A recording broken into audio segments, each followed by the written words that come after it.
Huwag mong sabihin kung ano ang isipin ko.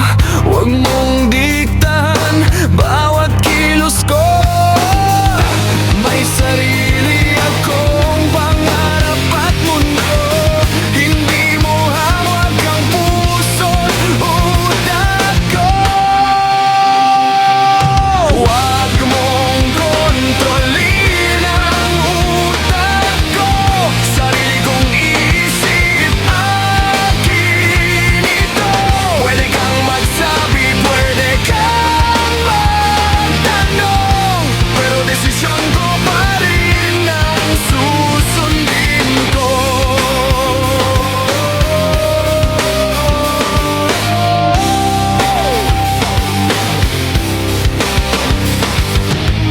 Hindi ako robot na susunod sa utos.